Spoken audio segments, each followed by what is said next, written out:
Hey everyone, it's going to be a quick comparison video between the glorious Model O and the Razer Viper. These ultralight ambidextrous gaming mice have quite a bit in common, so it makes perfect sense to quickly run down the differences between these mice so I can tell you which one I prefer. I'll just go ahead and say it, I prefer the Model O to the Razer Viper. These mice have very similar shapes. In fact, at first glance, it's hard to discern any major differences between the two mice. Both are suitable for medium to large hands and a variety of grip styles, but just for reference, I use a fingertip grip and find these mice do very well for me. The biggest difference is that the Model O has a more pronounced hump than the Viper. At the end of the day, the shape of the Model O allows my fingers to sit comfortably on the mouse clicks due to its more pronounced downward slope. The Viper has less of a hump, but also less of a slope, which forces my fingertips to sort of support themselves. There is a bit of extra strain here compared to the Model O. So the Razer Viper. The Viper is by no means a bad mouse. I feel the most noticeable feature the Viper has over the Model O is the rubberized side grips. They feel very nice. It's not really as if the Model O is missing or suffers from a lack of rubberized side grips, but it does make the Viper stand out a little. I think it contributes to the overall feeling the Viper is a more premium mouse. But of course that doesn't mean it performs better. The Viper's left and right mouse clicks leave a little to be desired in my opinion. They're not bad, but compared to the Model O, they're not nearly as satisfying.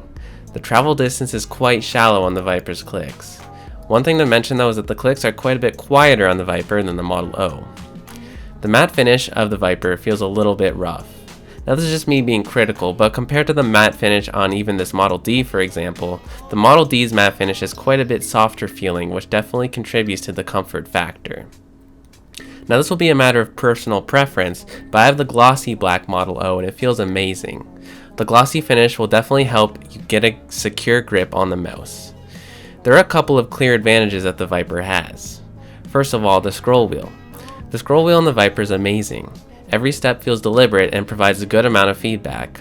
The Model O scroll wheel has to be its worst point, as it is quite mushy and provides very little feedback. However, it is very comfy. It has these little divots, whereas the Viper has these sort of ridges, which also contribute to the overall feeling the Viper is a rough feeling mouse, while I find the Model O is very comfy. The Viper's back and forward buttons are pretty good. They're placed rather far back on the mouse, which makes them accessible, and they're not too small, although they could be bigger. The Model D's back and forward buttons are an example of back and forward buttons that are big enough to be totally usable. The Viper's back and forward buttons have a very nice click, although they are a little stiff. The Model O's back and forward buttons are not quite as good. They're placed in such a way that clicking one runs a risk of pressing both pretty easily, as the gap between the two is likely to lie exactly where the tip of your thumb will make contact with the mouse.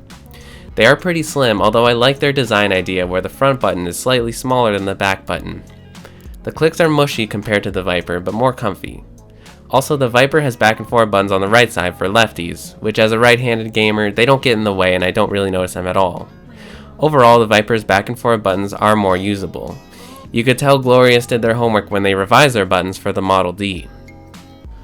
The Model O simply has a better DPI adjustment button, which is found between the left and right mouse clicks, which I feel is an ideal placement. The Viper's DPI button is on the bottom, which simply isn't convenient for switching on the fly. However, it is in the middle toward the bottom, so quickly picking it up, flipping it over, and pressing it isn't a huge deal. The Model O has much better glide than the Viper, with its 4 small but raised feet and the Viper's 2 long but nearly flat feet. You'll be able to feel your mousepad much better with the Model O, which I appreciate. As for aesthetics, I think the Viper looks better than the Model O. It's a very handsome mouse, with subtle lighting on the Razer logo and sharp lines along the body and sides, which kinda set it apart from other Razer mice. However, aesthetics won't save the Viper from being an inferior mouse compared to the Model O.